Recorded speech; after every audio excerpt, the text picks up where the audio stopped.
মৰমৰ ছাত্ৰ ছাত্ৰীসকল, মই আজি দ্বিতীয় গোট পৰীক্ষাৰ বিজ্ঞানৰ পেপাৰখন আমি চাইছোঁ। ইয়াৰ MCQ সমূহ আলোচনা কৰিম। প্ৰথম কুৱেশ্যন আছে, তলৰ ধাতুবোৰৰ কোনটো ধাতুৱে অক্সিজেনৰ লগত তীব্ৰভাৱে বিক্ৰিয়া কৰে? কি কি দিছে? ছডিয়াম, আইৰণ, কপাৰ আৰু চিলভাৰ, Ag চিলভাৰ। যে ইয়াৰ ছডিয়াম ধাতুটোৱে কি কৰে?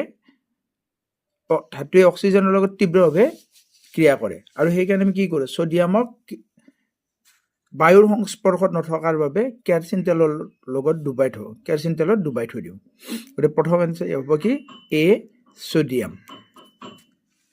কুৱেশ্যন নম্বৰ 2, বিদ্যুৎ আধানৰ SI একক কি? বিদ্যুৎ আধানৰ SI একক কুলম্ব, বি কুলম্ব।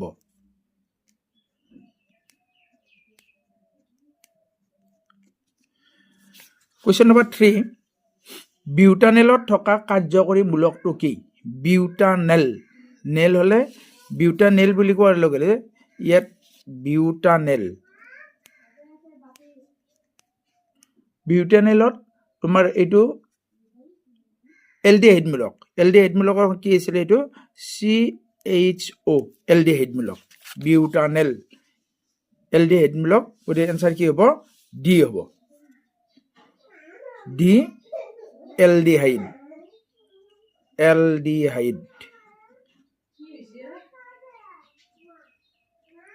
কুৱেশ্যন নম্বৰ 4, কি দিছে? ছালফাৰ আকাৰৰ পৰা ধাতু নিষ্কাশন কৰোঁতে আকাৰকত ধাতৱ অক্সাইডলৈ পৰিৱৰ্তন কৰা প্ৰক্ৰিয়াটো হ'ল ছালফাইড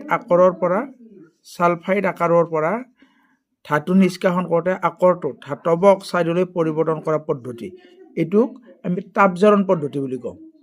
তাপজাৰণ পদ্ধতি, যিটো কম সক্ৰিয় ধাতুবোৰ আমি কি কৰোঁ?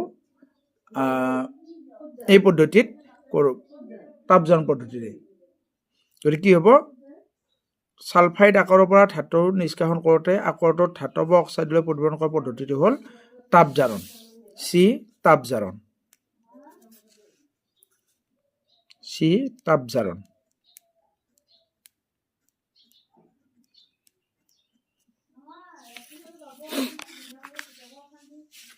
কুৱেশ্যন নম্বৰ 5, দুডাল তাঁৰৰ দৈৰ্ঘ্য, ৰোধাংক আৰু প্ৰতিৰোধৰ ক্ষেত্ৰত অনুপাতৰ মান 1:2। তাঁৰ দুডালৰ ব্যাসৰ অনুপাত কিমান হ'ব? যে দুডাল তাঁৰৰ দৈৰ্ঘ্য, ৰোধ আৰু ৰোধাংক প্ৰতিটোৰে ক্ষেত্ৰত, অৰ্থাৎ কি হৈছে? তাঁৰ দুডাল আছে, তাৰ দৈৰ্ঘ্য হ'ল 1:2, ৰোধৰ অনুপাত 1:2 আৰু ৰোধাংকৰ অনুপাত 1:2। তেতিয়াহ'লে আমি তাঁৰ দুডালৰ ব্যাসৰ অনুপাতটো উলিয়াব লাগে। অংকটো আমি অকণমান চাব লাগিব কৰি, নহয়? যে চোৱা,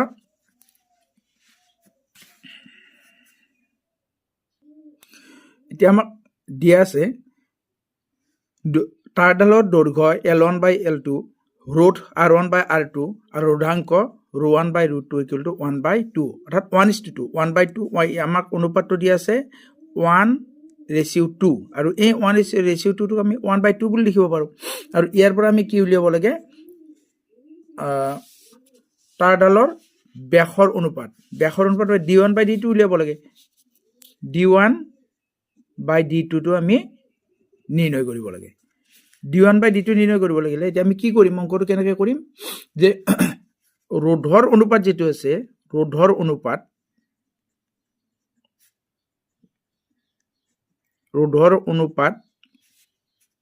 R1/R2 R1 মানে ৰোধৰ সূত্ৰটো কি আছিলে? 4ρ1 L1 by pi d1 square, অৰ্থাৎ আমাৰ R1 কাৰণে এইটো লিখিলোঁ। এনে সূত্ৰটো হ'ল R = 4ρL by pi d1 square। গতিকে R2ৰ ক্ষেত্ৰতো কি হ'ব? একেদৰে 4 rho 2 L2 by pi D2 square. এটি হব 4 4 ক্যান্সেল গল, পাই এইটো পাই ক্যান্সেল গল, ক্যান্সেল গৈ কি থাকিব d is equal to ওপৰত থাকিলে rho 1 L1 by D1 into এইটো ওলটি যাব D1 square আৰু এইটো ওলটি গৈ কি থাকিব D2 square by L2 root 2. এই মানবিলাক বহাই দিওঁ, মানবিলাক বহাই দিলে কিমান হ'ব d is equal to rho 1 by rho 2 half L1 L2 1:2 এইফালে কি থাকিল D2 square আৰু এইফালে থাকিল D1 square আৰু এইফালে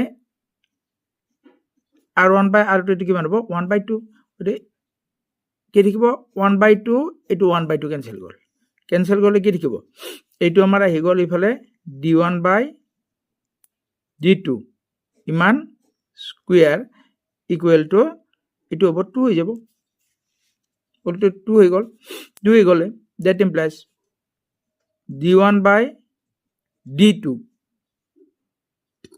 ইকুয়াল টু কিমান হ'ব 1/2 এটো ওলটি গৈছে D1 এটো আহিলে D1 স্কয়ার এইফালে আহিল D2 স্কয়ার গতে এটো 1/2 হল গতে এটো কিমান হ'ব 1/√2 অনুপাতটো কিমান হ'ব that implies D1 ratio D2 equal to 1/√2 গতে এনসারটো কিমান হ'ব কোয়েশ্চন নাম্বার 5 D answer হ'ব D 1/√2. Question number 6. তলৰ কোনটো ধাতুৱে উভয়ধৰ্মী অক্সাইড গঠন কৰিব পাৰে যে ইয়াৰে এলুমিনিয়াম ধাতুটোৱে কি কৰিব উভয়ধৰ্মী অক্সাইড গঠন কৰিব পাৰে C এলুমিনিয়াম Al এলুমিনিয়াম এতিয়া এলুমিনিয়াম ইয়াতে ক্ষাৰকীয় ধাতু ইয়াতে এইকেইটা কি আছে সোডিয়াম আছে ইয়াত দিয়া আছে আমাৰ প্ৰশ্নটো দিয়া আছে সোডিয়াম দিয়া আছে Na তাৰ পিছতে দিয়া আছে Ca ক্যালসিয়াম আৰু এলুমিনিয়াম আৰু কপাৰ এটা এইকেইটা কি ধাতু আমাক আমি জানিব লাগিল নহয় জানো সোডিয়াম Na Ca আৰু Cu ইয়াৰে সোডিয়ামটো হল ক্ষাৰকীয় ধাতু ক্যালসিয়ামৰ ইটো অক্সাইড কপাৰ এইবিলাক কোয়েশ্চন নম্বৰ 7 1 মাইক্ৰোএম্পিয়াৰ বিদ্যুৎ প্ৰবাহিত বৈ যোৱাৰ বাবে 1 সেকেন্ডত কিমান সংখ্যক ইলেক্ট্ৰন চালিত হ'ব লাগিব এটো এনসারটো হ'ব C number 6.25 into 10 power 12 6.25 into 10 power 12. Question number 8. ইথেন অণু C2H6 এটাত থকা সহযোজী বান্ধনীৰ সংখ্যা যে সহযোজী C2 ইথেন হলে আমাৰ ছবিটো এনেকৈ ধৰণৰ হ'ব C2H6 তাৰমানে C আৰু C8 এৰ বান্ধনী ইয়াতে H6 1 2 3 1 2 3 1 2 3 4 5 6 আৰু কাৰ্বন এটা বান্ধনী থাকিল গতে কি হ'ব এটো 1 2 3 4 5 6 7 গতে এনসারটো কি হ'ব B7.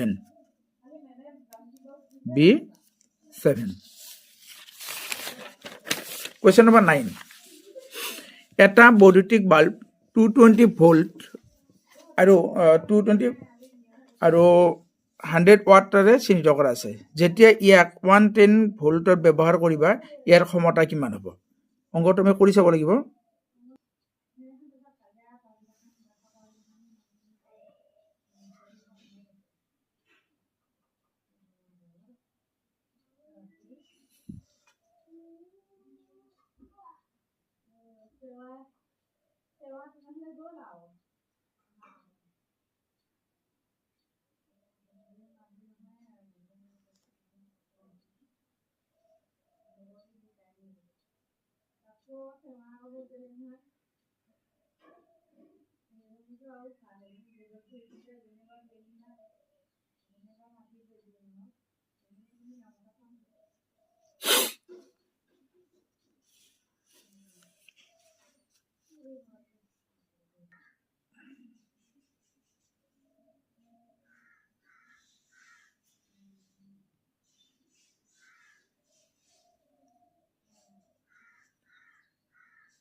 কি হ'ব 1 কিলোৱাটৰ 3.6 into 10 power 6 a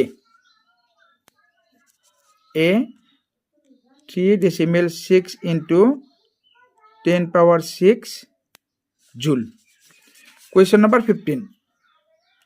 বৈদ্যুতিক বাল্বৰ ফিলামেণ্ট ডালৰ মাজেৰে 10 মিনিট সময়ত 0.5 এম্পিয়াৰ প্ৰবাহ চালিত হয়। বৰ্তনীৰ মাজেৰে চালিত বিদ্যুৎ আধানৰ পৰিমাণ হ'ব। কি দিছে? বৈদ্যুতিক বাল্বৰ ফিলামেণ্ট ডাল আমি অংকটো কৰি চাওঁ যে ইয়াতে সময়টো কি দিছে? বৈদ্যুতিক বাল্বৰ ফিলামেণ্ট ডাল 10 মিনিট মানে T equal to 10 minute 10 minute. ইয়াকে যদি আমি সেকেন্ডলৈকে নিওঁ কিমান হ'ব? 1 সেকেন্ড সমান 1 মিনিট সমান 60 সেকেন্ড। গতিকে সেকেন্ড পূৰণ কৰিলোঁ দিছ ইকুৱেল কিমান হ'ব? 600 সেকেন্ড হ'ব, হয়নে? ইমান সেকেন্ড হ'ল। এতিয়া কি দিছে? ইয়াৰ মাজেৰে প্ৰবাহ আই, প্ৰবাহক আমি কিহেৰে বুজাওঁ? আইৰে বুজাওঁ। প্ৰবাহ কিমান? 0.5 এম্পিয়াৰ প্ৰবাহ বুলিছে। গতিকে আমি কি উলিয়াব লাগে? বৈদ্যুতিক আধানৰ মান। বৈদ্যুতিক আধানৰ মানৰ কি আছিলে? এইটো আমাক কিউ, যে প্ৰশ্নটো আছিলে কিউ ইকুৱেল টু কিমান? এতিয়া আমি জানো Q equal to I T. মানবিলাক বহাই দিলোঁ। আইৰ 0.5 পূৰণ টিৰ কিমান? 600 ইকুৱেল টু কিমান হ'ব? 6×5 = 30। 6×5 = 30। এইফালে দুটা শূন্য থাকিল, দশমিক এটাৰ আগত আছে ইমান। আৰু কিউ আধানৰ একক কি? কুলম্ব। কুলম্বক চিৰে বুজাওঁ। গতিকে এনচাৰ কিমান হ'ব? 300 কুলম্ব। 300 coulomb 15 D।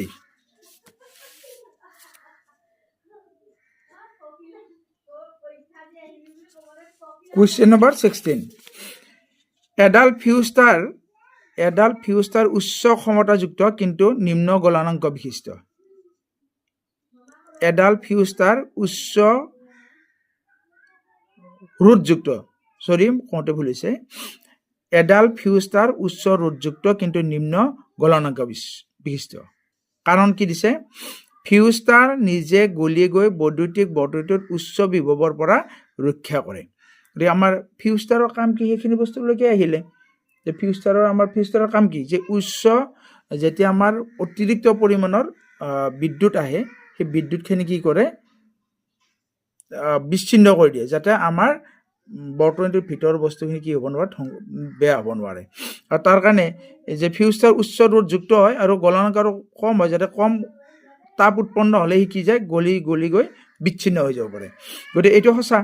ফিউজ তাৰ নিজে গলি গৈ বিদ্যুৎ বৰ্তনী উচ্চ বিভৱৰ পৰা ৰক্ষা কৰে, এইটোও সঁচা। আৰু এইটোৰ কাৰণতে এই যিটো নিজে উচ্চ বিভৱত গলি গৈ বৰ্তনীটোক ৰক্ষা কৰিবৰ কাৰণে আমি এইটো ব্যৱহাৰ কৰোঁ। গতিকে কি কৰে, এও শুদ্ধ হ'ল, আৰু শুদ্ধ, আৰু আৰে এৰ শুদ্ধ ব্যাখ্যা দিছে। গতিকে কি হ'ব, এ আৰু আৰ দুয়োটাই শুদ্ধ আৰু আৰে এৰ শুদ্ধ ব্যাখ্যা দিয়ে। গতিকে এনচাৰ এ, 16A। 17 মাৰ্ক। কুৱেশ্যন নম্বৰ 17 কি দিছে, তলৰ কোনটো বা কোনকেইটা ধাতুৱে অতি লঘু নাইট্ৰিক এচিডৰ লগত বিক্ৰিয়া কৰি H2 গেছ উৎপন্ন কৰে? Mg, Na, Mn, Mo। কোনটোৱে? Mg আৰু Mn, অৰ্থাৎ 1 আৰু 3, বি। 7B কি হ'ব, 1 আৰু 3, হয়নে? কুৱেশ্যন নম্বৰ 8 পি, এলকোহলীয় সমগণীয় শ্ৰেণীৰ দ্বিতীয় আৰু তৃতীয় সমগণ দুটাৰ সংকেত C2H দ্বিতীয় আৰু দ্বিতীয় C2H5OH। এলকোহল সমগণীয় শ্ৰেণীৰ দ্বিতীয় আৰু তৃতীয় সমগণ দুটাৰ সংকেত C2H5OH আৰু তৃতীয়টো এইটো C4H9OH। চাইড নাথাকে ন, তৃতীয়টো এইটো হ'ব নহয়। তৃতীয় হ'লে এইটো কাৰ্বন কি হ'ব লাগিব, 3 হ'ব লাগিব। কাৰ্বন 3 থাকিব লাগিব। এইটো 4 আছে, অৰ্থাৎ মিথেন, ইথেন, প্ৰপেন, এইটো বিউটানন হ'ব, হয়নে? আৰু এইটো দ্বিতীয় হ'লে C2 3 দুগুণ এইটো সূত্ৰটো কি আছিল, 2n CnH twice n plus 2। গতিকে C2H2 into 2 plus 2 এগুলো C2, এই 2 4 4 2 6, তাৰে এইটো 5 আহিল, আহি পিনে OH টো আহি গ'ল নে? গতিকে এইটো শুদ্ধ, এইটো শুদ্ধ, কিন্তু এইটো শুদ্ধ নহয়। গতিকে পিটো অশুদ্ধ। কি পালোঁ আমি, পি যিটো আছে এইটো অশুদ্ধ। কিউ, এটা সমগণীয় শ্ৰেণীৰ দুটা অনুক্ৰমিক সমগণৰ মাজৰ আণৱিক পাৰ্থক্য 14। এইটো শুদ্ধ। গতিকে কি হ'ব, পি অশুদ্ধ, কিউ শুদ্ধ। পি অশুদ্ধ, কিউ শুদ্ধ হ'লে বি হ'ব, 18B। 18B, পি অশুদ্ধ আৰু কিউ শুদ্ধ। কুৱেশ্যন নম্বৰ 19 তলৰ কোনটো সংপৃক্ত যৌগ? কোনটো? ইথিন। সংপৃক্ত যৌগ কাক বোলে? যে যিবিলাক যৌগৰ তোমাৰ একবন্ধনীযুক্ত সেইবিলাক সংপৃক্ত, আৰু ডি আৰু ত্ৰিবন্ধনী যুক্ত যৌগবিলাক অসংপৃক্ত বুলি কয়। গতিকে ইথিন এইটো তোমাৰ এলকিন, ইথাইন, বেনজিন এইটো নহয়, বেনজিনতো তোমাৰ এটা আৰু দুটা তেনেকৈ থাকে। গতিকে চাইক্লোপেণ্টেন, অৰ্থাৎ এইটো এলকেন, পেণ্টেন এলকেন। গতিকে এইটো হ'ব, ডিটো হ'ব 19D, চাইক্লোপেণ্টেন। কুৱেশ্যন নম্বৰ 21 তলৰ কোনটো ধাতুৱে উচ্চ উষ্ণতাত অক্সিজেনৰ সৈতে বিক্ৰিয়া নকৰে? তলৰ কোনটো ধাতুৱে উচ্চ উষ্ণতাটো অক্সিজেনৰ সৈতে বিক্ৰিয়া নকৰে? কি আছে? কেলছিয়াম, AuMgNa, ইয়াৰে বি হ'ব, 20B। কুৱেশ্যন নম্বৰ 21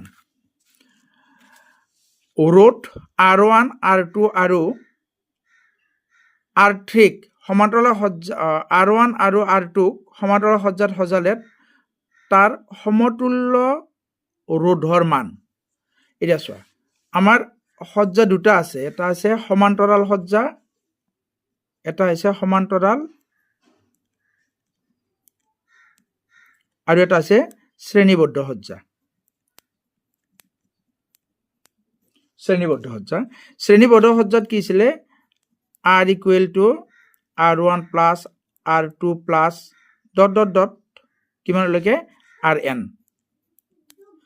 আৰু সমান্তৰাল সজ্জাত আছিলে কি 1/R = 1/R1 plus 1/R2 plus ... গতিকে আমাৰ ইয়াত যেহেতু দুটা আছে মই এইটোৱে লিখিছোঁ তেতিয়াহ'লে দিছ গ'লো এইটো যদি লসাগু হ'ব R1 R2 আৰু এইটো হ'ব R1 প্লাছ R2 অৰ্থাৎ 1/R গতিকে R ইকুৱেল টু কিমান হ'ব এতিয়া R ইকুৱেল টু হ'ব উলটি গ'ল R1 R2 by R1 plus R2 R1 plus R2 অর্থাৎ এইটো কোনটো হ'ব B নাম্বাৰটো হ'ব R equal to R1 R2 ইমান হ'ব B R1 R2 by R1 plus R2 question number 22 কি দিছে তলৰ কোনটো জোৰৰ ধাতু দুটা অক্সাইডে পানীত দ্ৰৱীভূত হৈ ক্ষাৰ উৎপন্ন কৰে কি কৰে তলৰ কোনজোৰ ধাতু দুটাৰ অক্সাইডে পানীত দ্ৰৱীভূত হৈ ক্ষাৰ উৎপন্ন কৰে magnesium iron sodium zinc calcium এটো কি হ'ব সি calcium sodium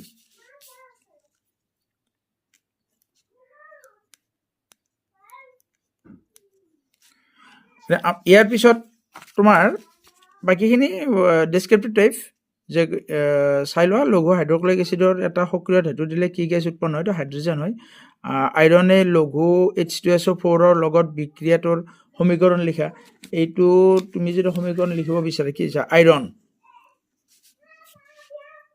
iron Fe plus লঘু H2SO4 এইটো তুমি সমতুল কৰিব লাগিব এইটো কি কোন আইৰনে SO4 লগত কৰিব FeSO4 আৰু ইফালে হাইড্ৰোজেনটো উৎপন্ন হ'ব এটো কোৱেশ্চন নম্বৰ 23 ৰ কাৰণে এটা উৎপন্ন হ'ব হাইড্ৰোজেন গ্যাস উৎপন্ন হ'ব এইটো হাইড্ৰোজেন গ্যাস এই হাইড্ৰোজেন গ্যাসটো উৎপন্ন হ'ল তোমাৰ আৰু কিবা আইৰন FeH2SO4 লঘু এইটো লঘু হ'ল লঘু সালফাৰিক এসিড গতিকে ই কি হ'ব H2SO4 হৈ যাব FeSO4 আৰু ইফালে H2SO হয়নে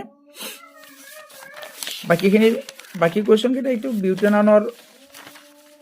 বিউটেনৰ গঠন সমজীয়া কি দেখুৱা উমৰ সূত্ৰটো লিখা গাণিতিক প্ৰকাশ ৰাখি আয়নীয় যৌগ কি ইলেক্ট্ৰন স্থানান্তৰ জৰিয়তে সোডিয়াম ক্লোৰাইডৰ গঠন সংপৃক্ত হাইড্ৰকাৰ্বন কাক বোলে এলকেন শ্ৰেণীৰ প্ৰথম দুটা হাইড্ৰকাৰ্বনৰ নাম আৰু সংকেত লিখা বৈদ্যুতিক শক্তিত ব্যৱহৃত একক কি এটা বৈদ্যুতিক মটৰে 220 ভোল্ট লাইনৰ পৰা 5 এম্পিয়াৰ লয় প্ৰবাহ লয় মটৰটোৰ ক্ষমতা আৰু 2 ঘণ্টাত ই ব্যয় কৰা শক্তিৰ পৰিমাণ 3 নম্বৰটো 29 হৈছে ধাতু একতাৰ উদাহৰণ দিয়া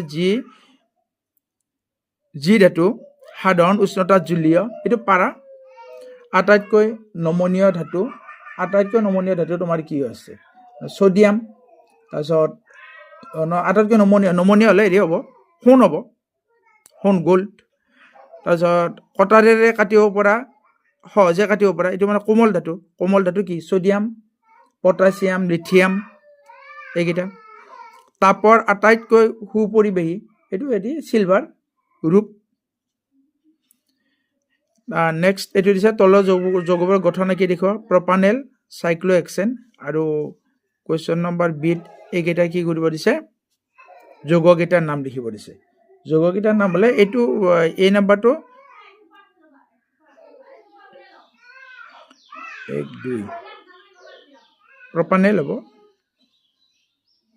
এইটো প্ৰপানেল মিথেন ইথেন প্ৰপেন মিথেন ইথেন প্ৰপেন এইটো প্ৰপানল হ'ব প্ৰপানল আৰু এইটো হ'ল প্ৰপান